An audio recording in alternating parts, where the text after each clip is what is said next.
Hey guys, this is Archon the Wizard, and the game I have open is The Bug Butcher. I just streamed this yesterday. It's an indie game. You can get it on Steam, and it's super awesome. I just want to show you guys some gameplay, tell you what I think about it, tell you everything you need to know if you're interested in maybe buying it or something. So, as you can see, we don't have all the modes yet. It just came into early access like a day ago. It's early access right now. So all we can do is arcade missions, but it's pretty cool. And right away you can see there's an upgrade screen here. This is just a summary of all the upgrades I've gotten so far. I've played through pretty much all the levels that they have available right now. Not all of them are out yet, but it was still a lot of fun. It took me about 3 hours to play through it. And you can also choose difficulty mode. And I didn't know this. I was just like, oh, I'm going medium because I don't want to be some noob who plays on easy, and I know I'm not good enough to play hard on some of these indie games. So I played it safe with medium, but pro tip, play easy, because it seems like that's kind of what the game wanted you to do, and I'll explain the difference between the three difficulties here as we go along. You got weapons here. Machine gun is always your main weapon, and then you can get upgrades to other cooler weapons that are temporary. So I just put all my points into machine gun, because that's like your always weapon. It seemed better. Yeah, I haven't upgraded the other ones yet. There's power suit upgrades you can get. I got the one that makes my combos last longer. Combos are really important, and I'll explain that to you. But it's not working. I think it's just because it's early access. It didn't increase my combo time, but I think that's something that will just happen over time. There's going to be some glitches that they have to fix. I wouldn't worry about it too much, and by the time you're playing it, it might already be fixed. It's only been out for like 2 days, but let me tell you guys, this game is so awesome. It's like $10. I really recommend getting it. They'll have multiplayer soon. Let's just go to one of the mid levels so I can show you some actual gameplay here. We're going to like level 8 maybe, and we're going to do it on easy. You guys can probably already tell the music is super awesome in this. This is an action shooter. Feels kind of like Space Invaders. It has some awesome animation. Looks kind of like the carbot animations. You can see when I run around here. Very Flash game-ish. You can see because I'm playing on easy, I have 8 lives. I mean, I can get hit 8 times before I die. And that's the only real difference between the difficulties. And you can see I'm already getting nailed by some of these guys. So basically, you can only shoot up, you can only move left and right, and you're trying to kill these guys in a certain amount of time. A lot of the enemies can be knocked into the air when you shoot them, so there's actually a lot more strategy to the game than it initially appears. It has one of the really important aspects I find in games, which is easy to learn and difficult to master. Makes it easy for noobs to get into it, and provides a lot of longevity. So you might be asking, why would you play any difficulty other than easy if there's no incentive to playing the harder difficulties, which is exactly what I was asking. And the reason is because you're trying to collect stars. You beat levels, you get stars based on how well you did. And once you get stars on easy, you would go back and you play it on medium or hard to collect more stars. But because of that, there's no real incentive to do the other difficulties before you do the easier difficulties, unless you just really wanted the challenge for the sake of the challenge. Now let me explain some of the other things going on screen here. I'm not doing so hot right now. As you can see in the bottom right corner, I have this power-up thing. So when you shoot enough enemies, you can use your power-up. And it will use one of the random power-ups that you've already acquired. You'll start out with just one that makes you invincible and shoot faster and move faster. But you can see some of the other ones I have are like homing rockets. You'll get one that lets you freeze enemies. And as far as I can tell, that's just completely random. Each time you use it, you'll have a different random power-up. But you'll know what it's going to be before you use it. So you can kind of strategize there. And speaking of strategy, when you first start playing, it doesn't seem like there's all that much strategy. But there is. You can see here, I only got 2 stars. Would have had to get 4,000 points to get the 3 stars. And basically, getting more stars is going to give you more coinage. And coinage is what you use to... It's not actually called coinage. Don't listen to me. I'm just making up words. But the coinage is what you use to get power-ups, and that's kind of the addictive part of the game. Is you're constantly getting more and more power-ups, so you can suck a little bit less, and it really keeps you going. Now I do have a few problems with the coinage, mostly that you're not really incentivized to pick up coins during the level.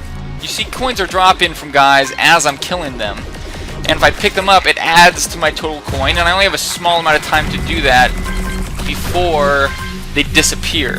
The reason why I say you're not very incentivized, at least on the later levels, is you get a lot more coins for getting a high score later on than you do picking up coins. And that might just be the problem right now, is that it varies too much. Again, this is really early access, so all that stuff could change.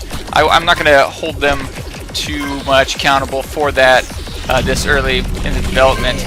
But I never found myself going after coins, and that's just because most of the time I cared more about my score, and you're only getting 1 point per coin. It never really makes sense to go out of the way, because what you care about most, at least in regards to your score, is your combo.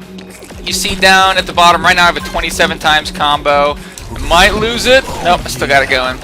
That is going to multiply all the points you get for killing things by that amount. So I'm getting 33 times the points every time I kill someone versus 1 point picking up coins, because the coin pickups don't get multiplied as far as I can tell. And that combo stays until you go at least 4 seconds without killing a mob. Every time you kill a mob, it's going to go up by 1. If you go 4 seconds without killing something, or if you get hit, then that combo resets back down to 0. So it can be really stressful at times. It can also be like really rewarding, of course, if you get a super high combo and you kill some big stuff. Getting high scores is a lot of fun. You see right there, I just ran out of time. Almost finished that level, but ran out of time. So you always have a timer in the top left, and that's determining how long you have before you get gassed to death. And I didn't make it that time. Although rarely have I died from running out of time. Usually it's just me losing too many lives. So playing on easy, it's a lot harder to die that way. Now when you play on medium, you're going to have 4 lives, and when you play on hard, you have no lives. You just have the life to start with. You get hit once, and you're gonzo. You probably also noticed I've been picking up weapons. So this is like a little AoE weapon I get. They just drop pretty much randomly. And different weapons are good for killing different enemy types. And that randomness really like keeps the game fresh and exciting, because every time you play the game, every time you play a level, it's going to be pretty much the same. The thing that's going to make it different is what random power-ups you get in the bottom right and what weapons you get. Here's a rocket launcher. It's really good for big guys, but if you have small guys bouncing near you, it kind of sucks because it's a little bit slower. And yeah, there's probably a weapon that's good for any of the units, and they did a really good job of this guy's farting all over me. They did a really good job of making a bunch of different units that really have different strategies to kill them optimally, and it adds a lot of depth to the game that you don't see right off the bat. And I didn't see myself playing this for 3 hours yesterday. I honestly thought, oh, you know, I'll put like an hour into it, and then I think it'll be done. There's a few things that I'm still not quite sure how I feel about yet. One of them is that the levels aren't super readable your first time playing through. Like you'll see before enemies come out, there's an indicator on the ceiling or the walls, wherever they come out, of where the enemy is going to spawn. And at first I was like, oh, okay, cool. They just want me to stand there so that I can shoot the enemies right as they... Oh, I killed the last enemy right as the timer ran out. I thought I was supposed to stand under the indicators so I could kill the enemy right away. But there's some enemies that you don't want to stand underneath. Like the big blue guys. They'll just stomp on your face. And so as you go through the level, as you play it over and over again, you'll get better and better at anticipating where you should be standing when, and when certain enemies are going to come out. And it, over time, I actually started kind of like that, because to get the high score on some of the levels, you really have to do almost perfect. I mean, I was trying to get 10,000 points on one of the easier levels, and playing on hard, I had to not lose my combo the entire time, which means I could never go 4 seconds without killing something, and of course, playing on hard, I couldn't get hit. And it took me like an hour and a half. And it was one of the most frustrating hour and a halves of my life, but it was also incredibly fun and really rewarding once I finally got it. And then I felt like I could breathe again. But overall, I give this game A-.